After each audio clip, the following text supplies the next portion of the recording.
Every major entertainment outlet covered the same story when this cover dropped. The breakup. The rumored split. The LVMH heir who may or may not have been at a birthday party in Bali. That is what they ran with. And if that is the story you walked away with, then you read the headline and missed the point entirely. Because there is something on the surface of Vanity Fair's summer 2026 issue. Something visible in every pixel of that shoot that nobody in mainstream media stopped to decode. And it is far more significant than any rumor about a relationship that was never officially confirmed in the first place. This cover, shot outside Los Angeles in what the magazine titled The Life of a K-pop Showgirl, is a formal declaration, not a fashion editorial, not a celebrity profile, a declaration. And it was made in the visual language of Western luxury media, a language that, if you know how to read it, communicates something the interview itself never needed to say out loud. By the end of this video, you will know exactly what was declared, and why it matters well beyond one woman, one magazine, and one summer issue. Stay with this. Section 1. Context and Stakes. Let's begin with what you actually need to know about Lisa, because if the name BLACKPINK means nothing to you, this context is going to matter. Lalisa Manobal, known professionally as Lisa, is a 29-year-old Thai-born artist who has, by almost any measurable metric, become one of the most globally influential entertainers alive. She has 105 million followers on Instagram, more than any other Asian woman on the platform. Her debut solo album, Alter Ego, released in February 2025, opened at number 7 on the US Billboard 200.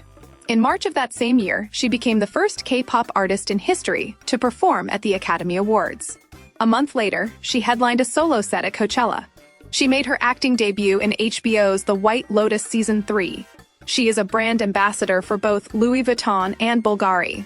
And as of this summer, she is preparing to become the first K-pop artist ever to hold a Las Vegas residency, at the Coliseum at Caesars Palace, the same venue that has housed Celine Dion, Adele, and Elton John. If that list sounds like a different category of celebrity than K-pop idol, that is because it is. Which is precisely what makes this Vanity Fair cover worth reading carefully. Now, Vanity Fair. Vanity Fair is not just a magazine. It is a gating institution in American popular culture. Getting its cover is not the same as getting any cover. The publication has, for decades, functioned as a kind of formal arbiter, deciding who has earned a seat at the table of Western cultural seriousness. Its Hollywood issue is the Oscars of profile journalism. Its summer covers tend to mark cultural turns rather than simply celebrate them. Under editorial director Mark Guiducci, who succeeded Radhika Jones in 2025, the roster of cover subjects has included Jennifer Aniston, Charlie XCX, Teyana Taylor, and Mbappe. These are not purely commercial choices. Each one signals something about who Vanity Fair believes the culture is watching, and, more importantly, who it believes the culture should be taking seriously. Lisa's appearance on this cover, then, is not incidental. It is curated, intentional. The result of negotiations, creative, strategic, editorial, between teams who understand exactly what an image communicates. The question is, what exactly did they choose to communicate? Here is the thread you should be pulling. The cover story is titled The Life of a K-pop Showgirl. Every outlet reported that title as a description. Not one treated it as a thesis. It is a thesis. Section 2, the evidence layer. A. Visual decoding. Let's start with what is actually on the page. The cover image places Lisa in a desert-adjacent landscape outside Los Angeles. Golden light, open terrain, the kind of emptiness that functions as a stage. She wears custom House of Gilles, a headpiece sourced from New York vintage, Gianvito Rossi heels, and Bulgari jewelry. White feathers frame her figure, wrapping around her body in a way that is simultaneously maximalist and controlled. Now, what does that specific combination of elements say? The feathered silhouette is not random. White feathers in Western fashion iconography have one primary reference point: the showgirl tradition. Not as kitsch, not as costume, as an aesthetic lineage that runs from the Folies Bergère in Paris, through the golden era of Las Vegas entertainment at the Sands and the Tropicana, all the way to the Jubilee. Residency at Bally's, which ran for 34 years and became one of the defining visual languages of American spectacular entertainment. This is a deliberate citation. The choice of an outdoor desert setting compounds it. This is not a studio backdrop. It is not a New York penthouse. It is Los Angeles-adjacent wilderness, which visually reads as a liminal space, between the city and the open road, between one chapter and the next, between an artist who came from somewhere specific and one who is arriving somewhere new. The body language is worth noting, too. Lisa is not performing for the camera in the way that most pop star covers demand. She is, and this word is chosen precisely, composed, still, present. The headpiece towers above her, but she does not appear to be wearing it. She appears to inhabit it. Compare this to how Western publications have historically framed non-Western artists in their pages. The instinct for decades has been to code Asian artists through their Asianness, to locate them culturally in a way that subtly marks them as guests rather than residents of Western cultural space. The framing strategy here does the opposite. The showgirl aesthetic is as American as anything in the entertainment canon. Placing Lisa inside it is a visual argument. B. Editorial power reading. So, who made these decisions? The photographer is Ethan James Green, whose career is a useful text in itself. Green's portfolio has featured Bella Hadid, Sam Smith, Cardi B, and a range of subjects whose common denominator is not genre or origin, but cultural weight. He shoots people who are, in the industry's estimation, worth shooting with full seriousness. His framing style tends toward the intimate epic, large in scale, precise in detail. The stylist is Dara, Vanity Fair's own fashion director, which matters. This is not an outside hire brought in to interpret Lisa through an external lens. The house's own creative voice shaped this shoot. That is an act of institutional ownership over the imagery. Vanity Fair is not presenting someone else's vision of Lisa. It is presenting its own. Editorial director Mark Guiducci's signature is on the cover in the most literal sense. His editorial instincts have pushed the magazine toward subjects who exist at the intersection of multiple cultural registers at once. Not purely music, not purely film, not purely fashion. Lisa is one of the most complete examples of that intersection currently active. And here is the question worth asking. Why this moment? Lisa has been globally famous since at least 2019. She has had a Vanity Fair adjacent presence for years. She appeared on the 2024 Hollywood issue alongside Zendaya and Nicole Kidman, making her the first K-pop artist and first Thai national to appear in that specific context. But this cover is different. This is the solo cover, the feature cover, the summer cover, which in Vanity Fair's publishing calendar is not a seasonal note. It is a statement. The timing aligns precisely with the announcement of her Las Vegas residency, her upcoming Netflix projects, and the conclusion of her post-YG career restructuring. The cover is not retrospective. It is perspective. It is announcing what comes next, not celebrating what already was. C. Career context layer. To understand what the cover is saying, you have to understand the business context in which it was made. Lisa exited YG Entertainment in late 2023 after her contract concluded. A departure that was significant not because of drama, but because of what she built immediately afterward. She established LLOUD, her own management company. She signed with RCA Records as an independent entity. She then launched the most ambitious solo era in K-pop history, an album featuring Rosalia, Doja Cat, Ray, and Megan Thee Stallion. A performance at the Academy Awards. A Coachella headline slot. A White Lotus arc that earned enough critical attention to fast-track a second acting project. The Netflix action thriller Tygo, an Extraction Universe spin-off, before the first had even completed its awards circuit. This is not a K-pop artist going solo. This is an artist redefining the container of what solo means for someone from her background. She is also the first Thai-born artist to achieve this kind of multi-dimensional entry into Western mainstream culture, not through a single breakout moment, but through a sustained architectured campaign across music, fashion, film, and live entertainment simultaneously. The Las Vegas residency is the capstone of that architecture. Because Las Vegas residencies are not awarded, they are earned through a very specific logic, proven audience draw, premium ticket prices, and the capacity to fill the same room across multiple nights. The Coliseum at Caesar's Palace is particularly selective. It has hosted Celine Dion, Adele, and Usher. It is a room built for entertainers who have transcended genre. Lisa will be the first K-pop artist in that room. The Vanity Fair cover drops the month before ticket sales open to the general public. That is not a coincidence. D. The representation dimension. There is a harder question sitting underneath all of this, and it would be dishonest to skip it. When Asian artists appear on the covers of Western luxury publications, there is always a tension worth examining. Is this genuine integration, or is it strategic assimilation? Is the institution saying, you belong here, or is it saying you are exotic enough and commercially significant enough to be useful to us right now? The history of Asian representation in Western fashion media has not been clean. Covers have been awarded and then paired with coverage that exoticized rather than examined. An artist can be present on the page and still be othered by the framing. What is notable about this particular shoot, and this is the detail most coverage missed, is that the aesthetic citation being made is not to Asian culture at all. It is to the American showgirl tradition, the European cabaret tradition, the language of Las Vegas spectacle, which is as deeply embedded in Western entertainment mythology as anything that exists. Lisa is not being placed in an Asian context and celebrated for her foreignness. She is being placed in a Western entertainment context and celebrated for her command of it. Whether that is progress or simply a more sophisticated form of assimilation, whether cultural belonging should require the adoption of Western aesthetic vocabulary, is a question worth holding. We will return to it. But here's where it gets more interesting. Section 3. The revelation. Here is what the cover actually revealed, and why no mainstream headline touched it. The Vanity Fair Summer 2026 cover of Lisa is not a music cover. It is not a K-pop cover. It is not even, in the deepest sense, a celebrity cover. It is a Las Vegas cover. Let me be precise about what I mean by that, because this is the crux of the entire thing. The visual language of the shoot, the feathers, the headpiece, the desert landscape, the composed stillness, the towering proportions of the look itself, is the visual language of the Las Vegas residency tradition, not the Las Vegas of casinos and neon signs, the Las Vegas of serious, institution-level performance, the Las Vegas that belongs to artists who have negotiated themselves out of the ordinary cycle of album, tour, repeat, and into the category of cultural event.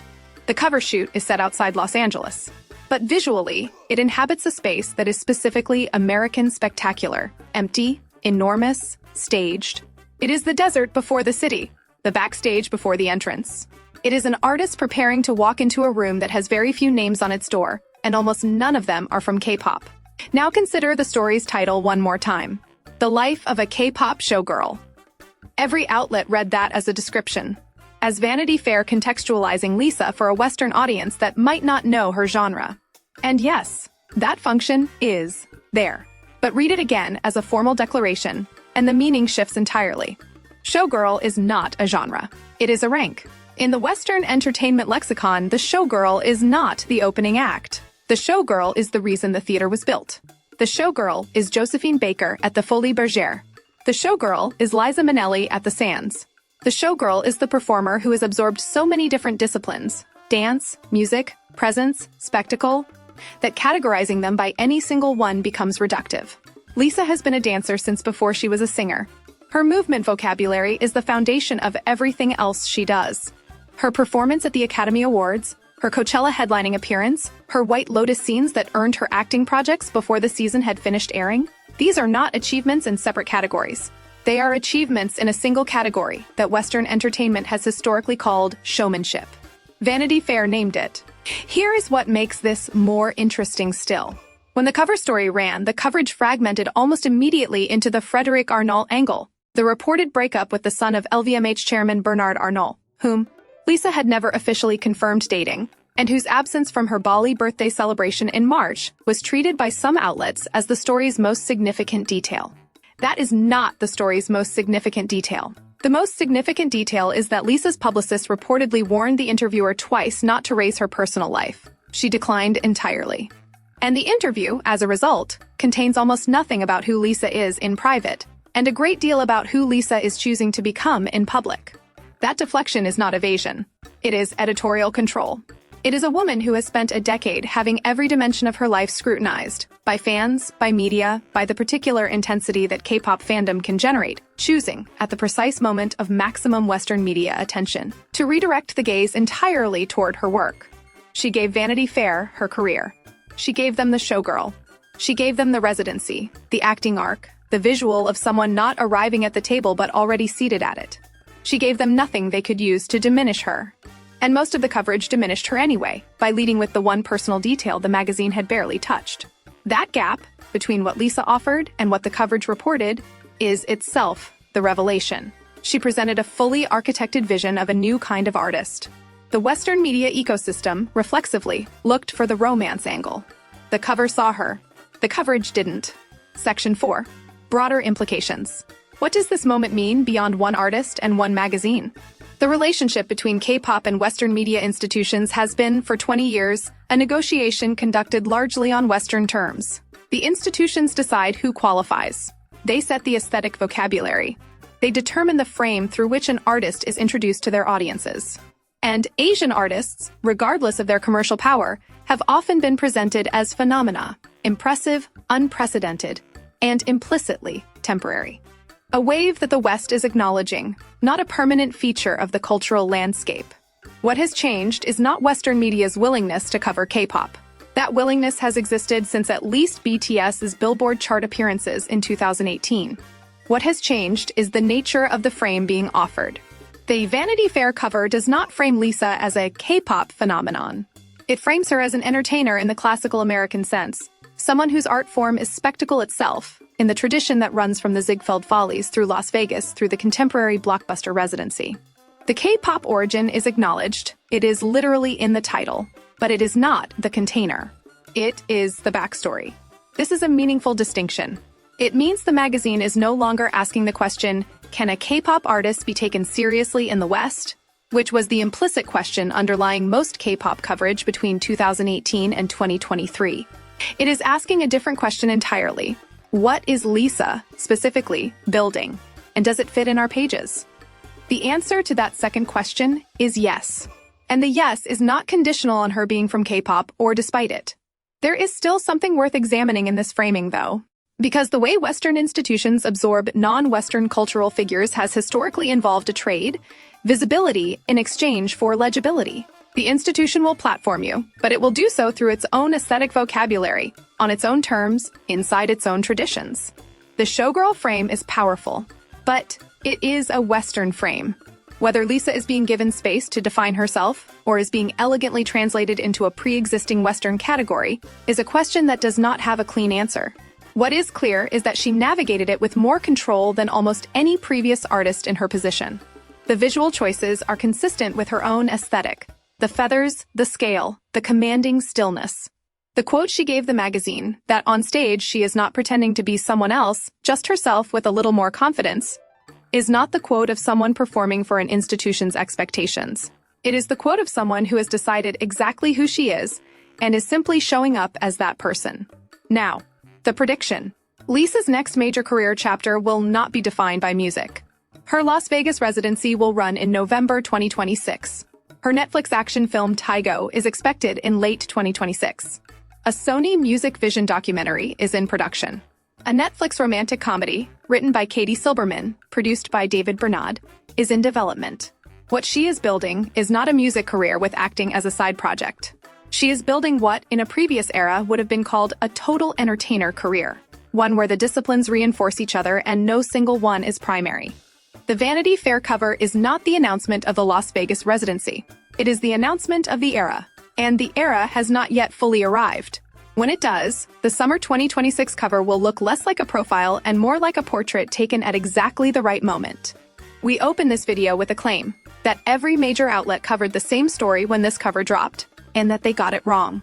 Here is the completed version of that claim. The mainstream coverage saw a celebrity profile and looked for the personal drama. What they found, the Arnold angle, the privacy deflection, the birthday party in Bali, was real.